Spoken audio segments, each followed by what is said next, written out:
Hey everybody, KMO here with another Out of My Head video, and this is going to be a pretty quick one, I think. Kevin asked what I thought of the Picard trailer. As you probably know, I'm a Trekkie from way back. I mean, lifelong Trekkie, really.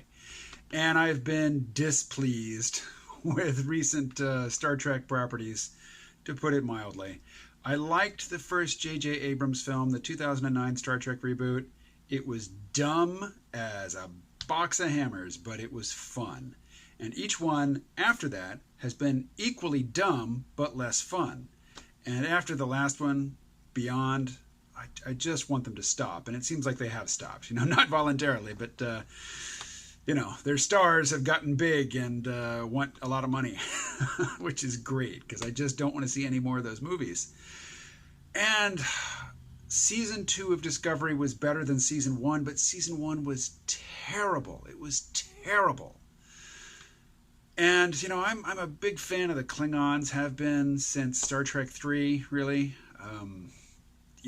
Commander Krug, and it's played by Christopher Lloyd. I mean, he's the definitive Klingon for me. I mean, he was dumb too.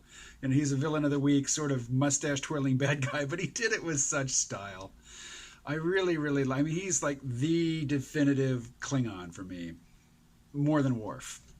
I love Worf more because I've spent more time with him. But Worf is kind of a special case, raised by humans, not really at home in either human or Klingon society. Kind of this outcast guy. Whereas Krug he's Klingon. He's Klingon. So I heard, I have no proof of this. I just heard from Overlord DVD, aka Dictor von Doomcock, that the Picard, the first episode had the Klingorks in it, which is to say the Discovery Klingons, which just look, they're so bad. I mean, what turned me off about Discovery, I was so excited when Brian Fuller was the showrunner for Discovery. I was really looking forward to it, and then I saw that first leaked photo of the Klingons, just around the table in the green room, just waiting to shoot, and their makeup, and they were labeled as Klingons, and I'm like, those aren't Klingons. That whoever took this photo doesn't know what they're talking about, because those are not Klingons. And as it turns out, those were the CBS Discovery era Klingons, and why put that much latex and other material over the face of your actors? They can't act. The guy they had to play Takuvma couldn't even speak through all the makeup and the false teeth. Okay. Discovery Season 1, terrible. Discovery Season 2 seemed like it was trying to make amends. It was addressing the sins of the first season. But then by the last third of the season, it just got lost in itself. The people writing it are not sci-fi writers. They're not Star Trek writers. They don't know how to construct a story like the one they tried to tell. It just made no sense. It was terrible. So Season 2 started off, I had hope.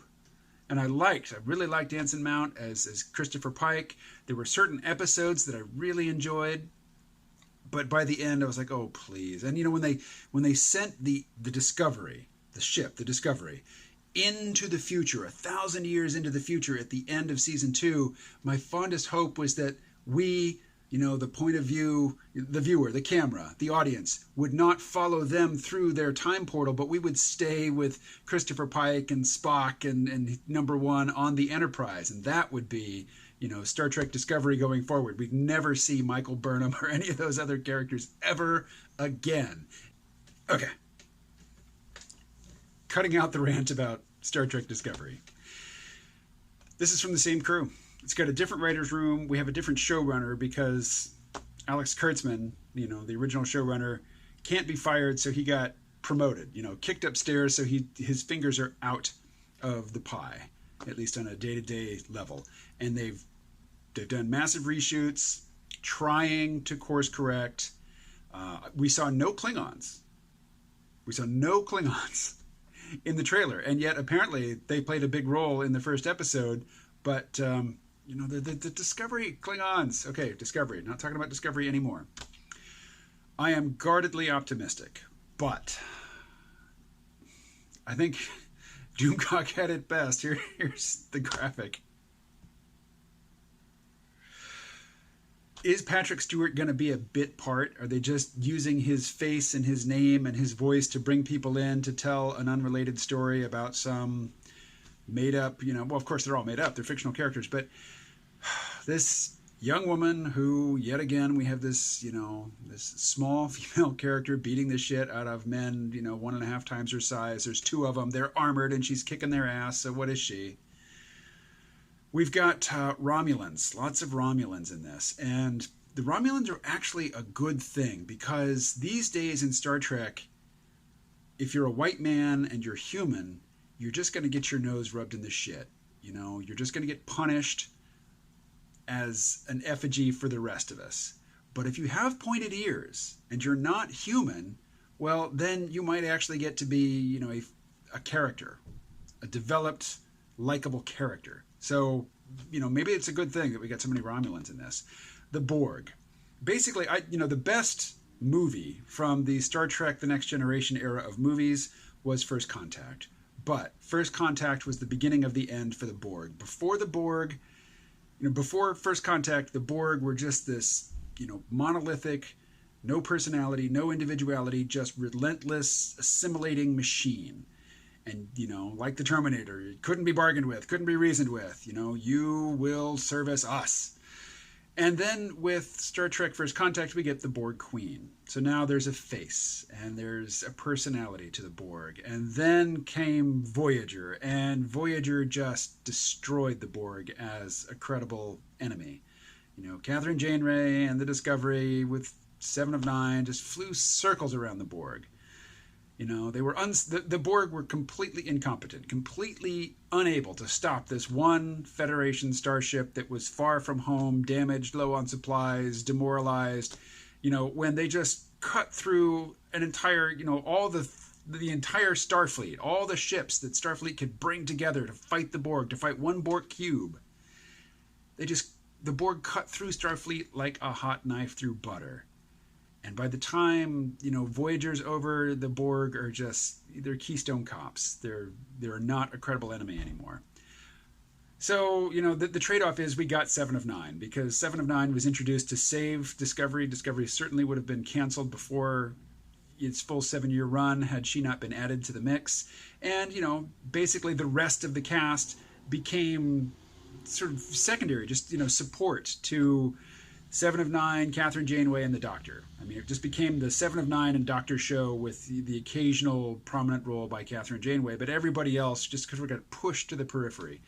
And that's okay, because, 7 of 9 was a great character, and her interactions with the Doctor were really enjoyable, and I'm really happy to see Jerry Ryan back. But I just have no confidence whatsoever that whoever makes the decisions at CBS about what they're going to do with this property, that they've learned any lessons. It just seems like they haven't. It seems like they're just determined to throw lots of money to get something that's very cinematic looking into this terrible, terrible writing. And it seems like it's terrible on purpose. It really does. So, am I excited about Picard? No, I'm worried about Picard. I want it to be good. Given his age, Patrick Stewart is not going to take up this role sometime in the future. It's now or never, really. So, it just so happens that his last opportunity, to reprise this character and bring something new to it is taking place under the, secret hideout, Alex Kurtzman, CBS era of Star Trek, which has just been miserable so far. I am excited about Lower Decks. That's the animated series. It's from one of the writers of Rick and Morty, who is a lifelong Trek fanatic, so high hopes for that show. And it looks to be set in the Next Generation era. Very excited about that. Can't wait for that. Star Trek Picard, fingers crossed. That's all I can say. I want it to be good. I want to like it. I am not looking forward to hating it, to, shitting on it in videos. I want it to be good. I just want to get on a video, want to get on camera after watching an episode of Star Trek Picard and just praise it to the sky, praise it to the internet, praise it, and just say how much I loved it. That's what I want. All right, enough on that topic. I will talk to you again tomorrow.